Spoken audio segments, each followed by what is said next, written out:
continue our discussion on developments in Egypt. Of course, my guest, Naeem Jinnah, he's the director of the Afro-Middle East Center. Naeem, the economics of the matter. Unemployment rampant. Many of the young men that we see on the streets in those protests are people who are unemployed. We see the fact that governments in the rest of the region have been throwing money at their various proxies, whether the money is coming from Saudi to the political, proxies that they believe will put forward their agenda. We see Qatar coming in.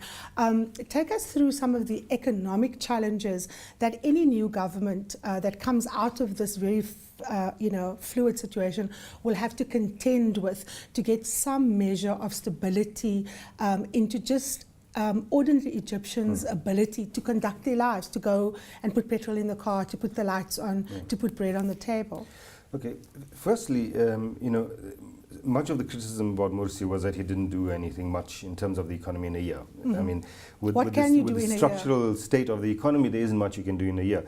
But also the comparison of the economy in 2010 to 2013 is not a fair comparison, because in 2011 the economy crashed, and so you should look at 2011 to now and compare that.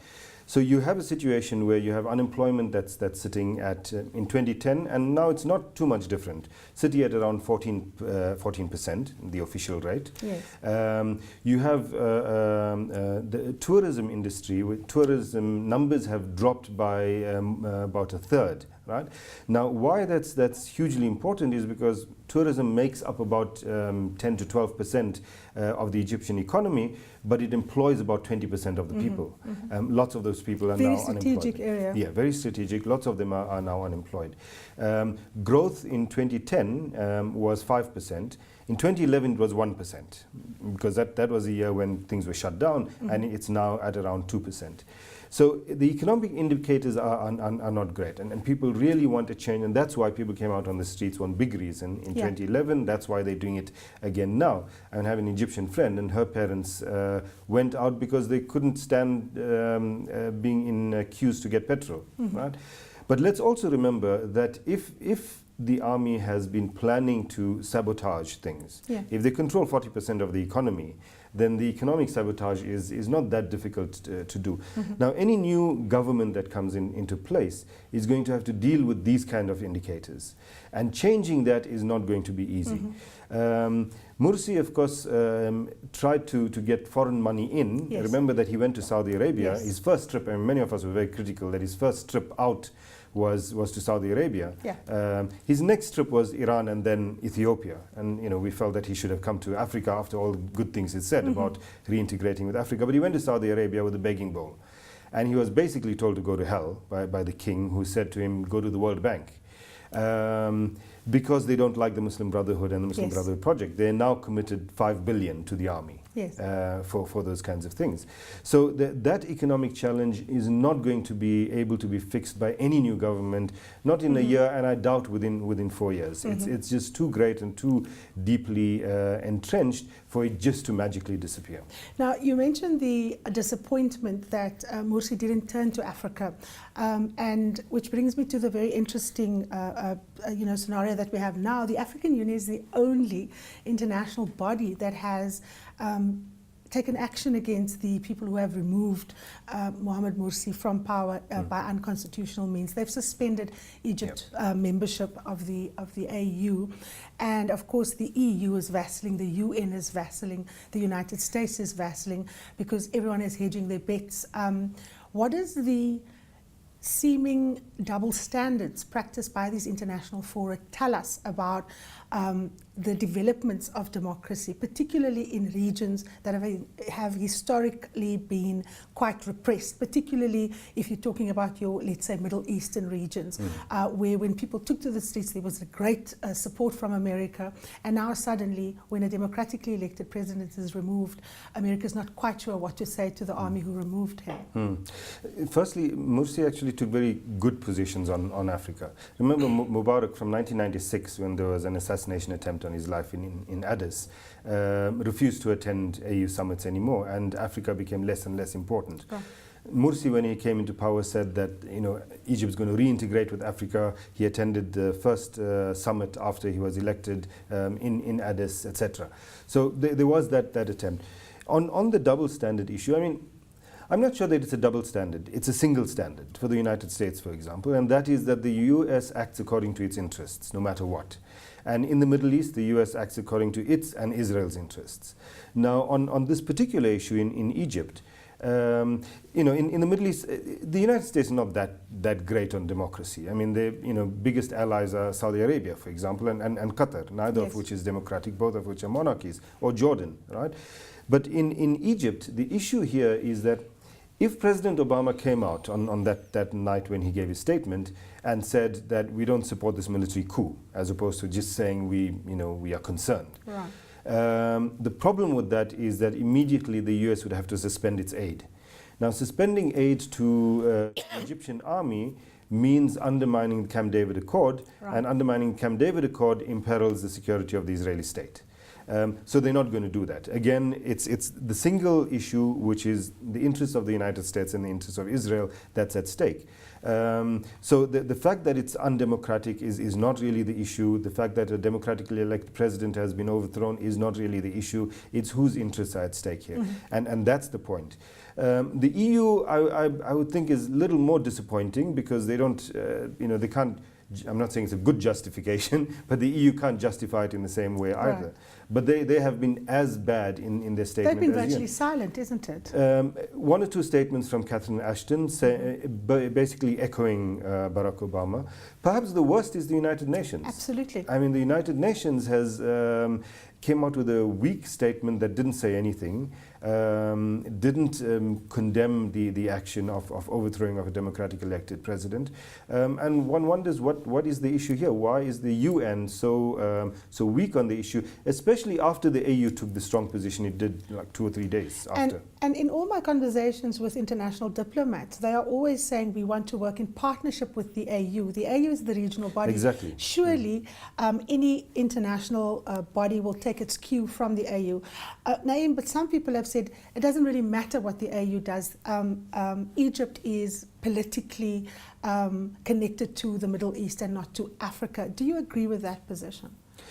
It has been under Mubarak, of course. The AU was not important at all for the Egyptian government. The Arab League was. Right, the Arab League hasn't said anything over this issue. With Mursi, they were hoping to change that, but that is the situation as it is. So, on the face of it, Egypt doesn't really care what the AU thinks, but there's a big issue right now. And that is the issue of the Nile River and the Ethiopian dam. Yes. Right? This is a huge crisis for Egypt that they need to deal with, and they need to deal with diplomatically. There's no other way to deal with it. And within African bodies. Within African bodies. Being suspended from the AU means that they don't have access to the African Union in order to play that role of working through this issue together with Ethiopia. And that puts them in a really bad situation. I don't think anyone in Egypt is thinking about this issue right now. And many Egyptians, certainly from the opposition groups, Salvation Front, etc., saying, well, do we really care what the AU does? I think they'll have to. Yes. Given the strategic importance of the Nile. Of the Nile. I mean, it's in Egypt's case, it's literally their lifeblood. Yes. And if that is threatened in any kind of way, the balance for Egypt could be disastrous.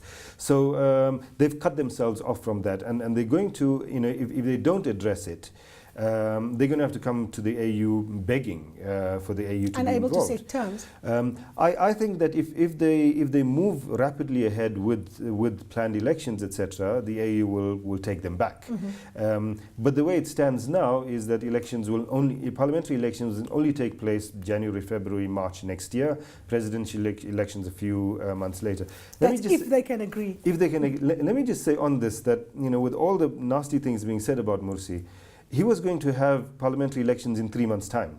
And they wouldn't wait. They wouldn't wait. And now the deadline has been extended even further. To next year, to a deadline that we don't really know. So if the opposition waited if you had, and if they actually did have the support in terms of votes that they claim, wait for 3 months, get They could have voted him out of parliament power that either vote him without out of power, destroying the country. impeach him, or hang his power in a sense through the parliament. And through constitutional means. Through constitutional means.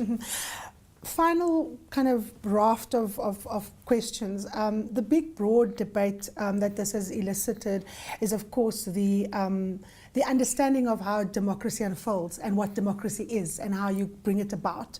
And if we accept that those who win the ballot are the legitimate and democratic rulers, if those elections were free and fair and transparent, why is it that when Islamist parties, as the Muslim Brotherhood, or the case in the Muslim Brotherhood in Algeria, in other parts of the world, Hamas, for example, in Palestine, when the citizens of particular territories chooses winners that are not necessarily liked by your Western powers, why is that seen as acceptable?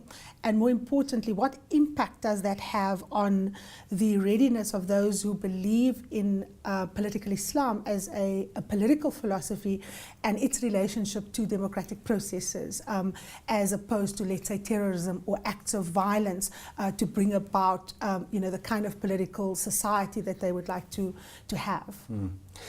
Karima, I grew up with the discourse that Islam cannot recognize democracy, and the arguments for it, even though they might have been cloaked in theological terms, the arguments for it really were experiential, political, because of the way that Islamist parties in the past have been treated in the Middle East. What has happened now is, over the past 3 years, 2 years, the discourse has been, well, now we're able to come in from the cold and participate legitimately. What has just happened in Egypt now closes that space. Yeah. And Islamist groups like the Brotherhood, who have no interest in taking up arms, who actually ideologically don't believe in a violent solution, are going to be asking now already themselves the question, is democracy for Muslims or not? And does this make the concept of Al-Qaeda a little bit more appealing to Muslims? To some Muslims. I mean, for example, not for people in the Muslim Brotherhood, because they schooled in a particular way, right? But for some Muslims on the outside, on the periphery, who anyway have been suspicious of the West, or Western democracy, or Western imperialism and their role in the Muslim world, this is going to push them away and say, well, if the ballot box doesn't work, then maybe the bullet will. Now, hopefully, there are other experiences that will mitigate it. So, for example, in Tunisia, in Tunisia you have an Islamist party, Ennahda, who got about the same number of votes, same percentage of votes as the Brotherhood, about 45-something% of the votes. But they said even before the elections, they said no matter what the result of the election is, they're going to be in a coalition government, even if they get more than 50%. After the election, Tunisia is now run by a government that's a coalition of 3 parties: the Islamists, slightly left of center, and a leftist party. And they're running, and so the problems that people have with the government are addressed to the government, right. Of which Islam is a small part. And I think the experiment there, despite the fact that there's a Tamarrud movement there now as well, but I think the experience there can be very useful to mitigate that kind of feeling. Tunisia, of course, is not as important a state as Egypt is in the Muslim world or in the world more generally, but I think that's an important experiment. Now, otherwise, what we're seeing happening, which is exactly what you said, that Western powers seem to be only pleased with democracy when it delivers to them those governments that they like and they want and they think that they can cooperate with. That's not only a perception. I mean, all the examples that you gave show that in a sense that is the reality. And in Algeria, that resulted in hundreds of thousands of people, millions of people being killed. Greater instability. Greater instability, and ultimately, it's not to the interest, not to the interest of the region or of the global community.